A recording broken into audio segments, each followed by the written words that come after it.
Hi, my name is Itzel, and today I'm going to talk a little bit about the Hoover Dam. Today I'm going to talk a little bit about the Hoover Dam to some of my cousins, my uncle, and my tia. Hello. So let's begin by talking about where the Hoover Dam is located. So the Hoover Dam is located in Black Canyon of the Colorado River, about 35 miles southeast of Las Vegas. It is a concrete arch structure, and it is about 725 feet tall and 1,244 feet long. The Hoover Dam, perhaps America's greatest modern marvel, seems to almost have been an impossible achievement. And the fact that it was created during one of the hardest times, which is the Great Depression. It seems impossible for it to have been constructed, and it was let alone built 2 years ahead of time.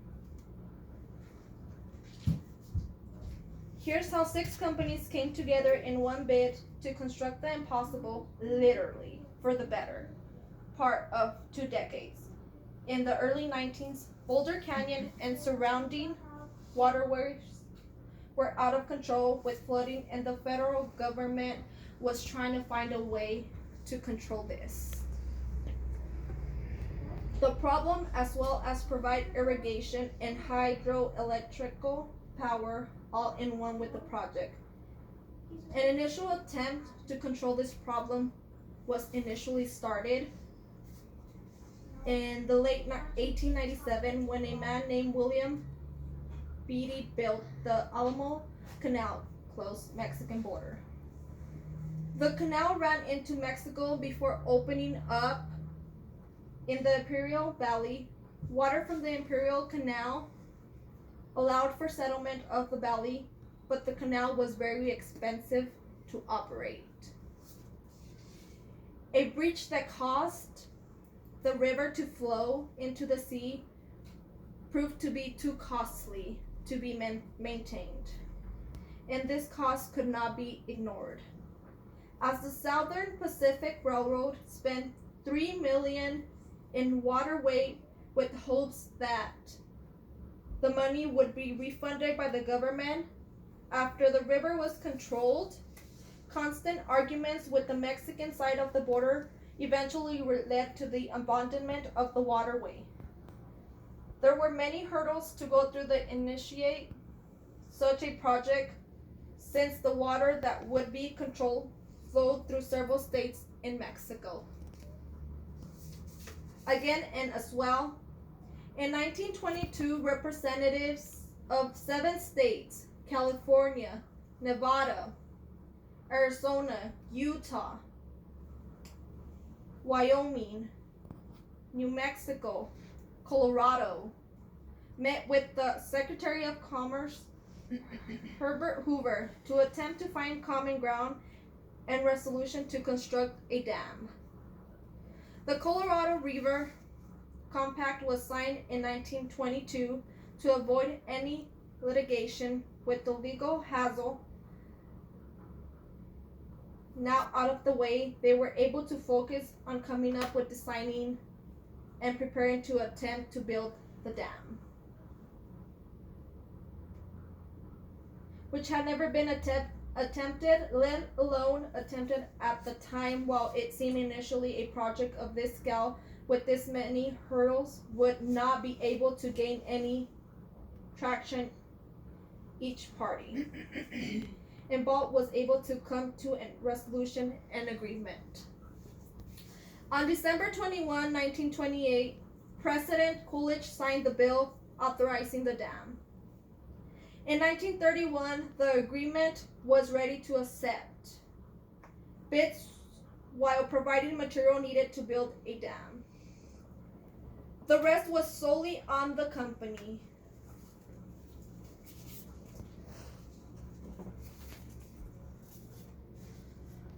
While the task proved to be too much for single companies due to bonds for each bid or deadline issues, it took the collaboration of 6 separate entities that form 6 Companies Inc. Six Companies Inc.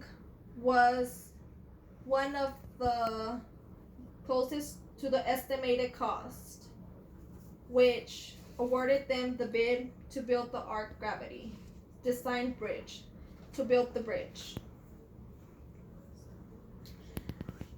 The number of workers on the site ranged from anywhere through 3,000 up to 5,000 at its peak. They were tasked with having to divert the Colorado River and clearing loose rocks, the basin and sidewalls, among many other jobs. To protect the construction site from the Colorado River, to divert the water from work sites, 2 temporary dams were constructed to allow work on the basin of the river.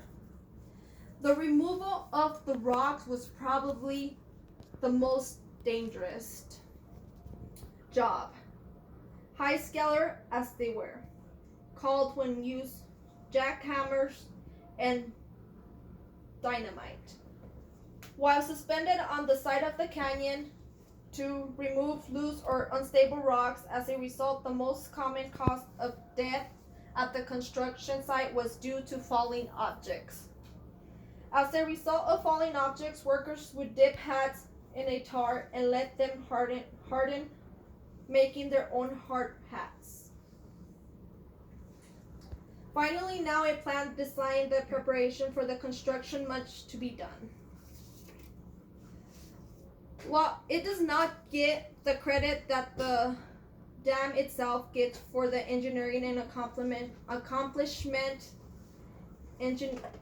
clearing the sediment rocks, a huge accomplishment itself. Not ready to start the construction, the dam engineers were faced with the reality that pouring that much concrete at once would cause for the Hoover Dam not to dry until 100 years from when it was built. And that would actually result in like a catastrophe of building cracks between the concrete. So what engineers came up with was to pour each 7-foot back individually, custom cooling tubes inserted in each block that would shoot cold water through the tubes to speed up the cooling process. The task of building the mold and pouring the concrete was not an easy one. There is enough concrete in the Hoover Dam to build an 80-lane highway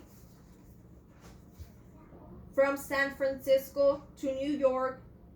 There are over 500 miles of cooling tube that went into the concrete to put into perspective. While building the dam isn't the manner subsequently slowed down construction, they were still able to complete this structure in 2 years ahead of time.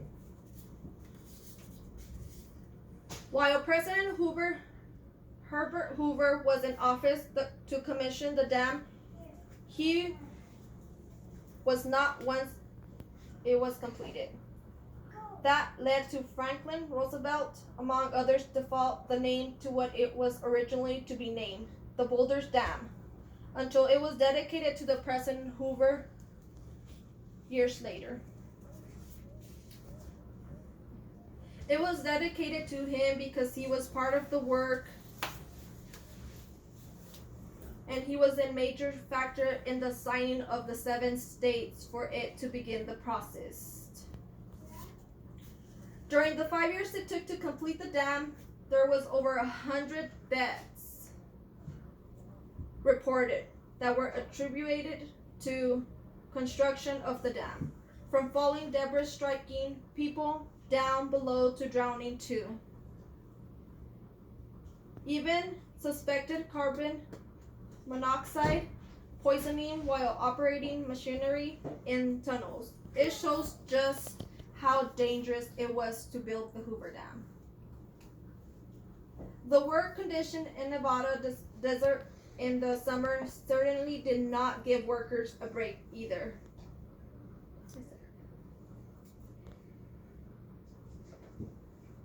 As temperatures average over 100 degrees, along with families living in the makeshift towns for the duration of the construction of nearby Boulder City, proves how starved the workforce was to jobs during the Great Depression. It is said to be between 10,000 to 20,000 unemployed showed up in nearby town after the announcement and need of workers was made. I believe that the workers knew what they were working for was bigger than just bringing a paycheck home.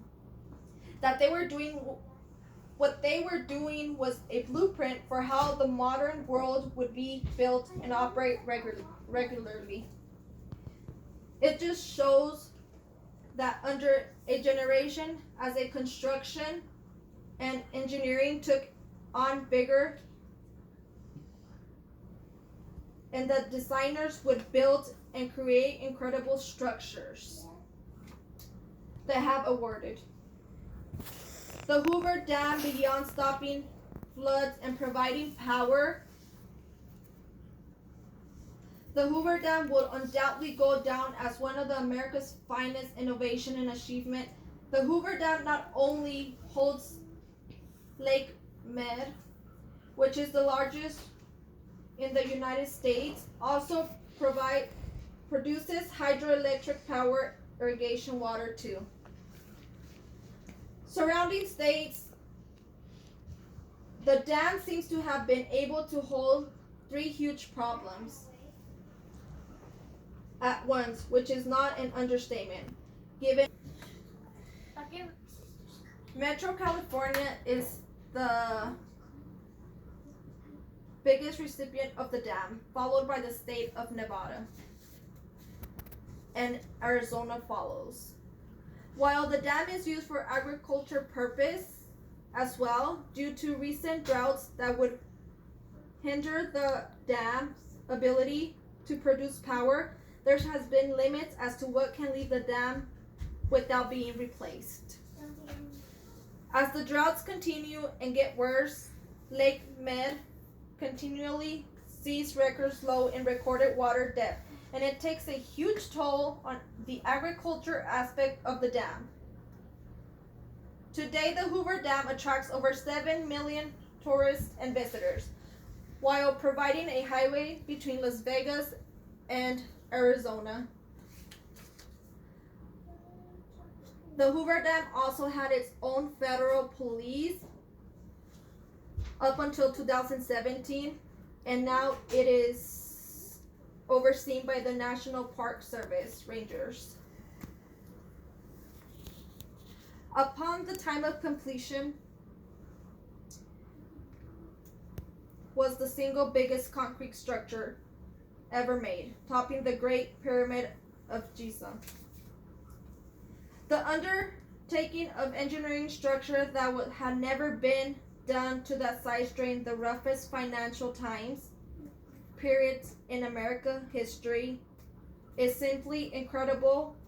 While the dam may be dwarfed by modern ones, none have the pedigree or history behind them.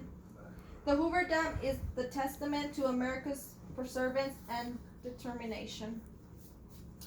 Well, thank you guys everyone for hearing me tonight. I know I was a little nervous, but I hope I put something in your head. There.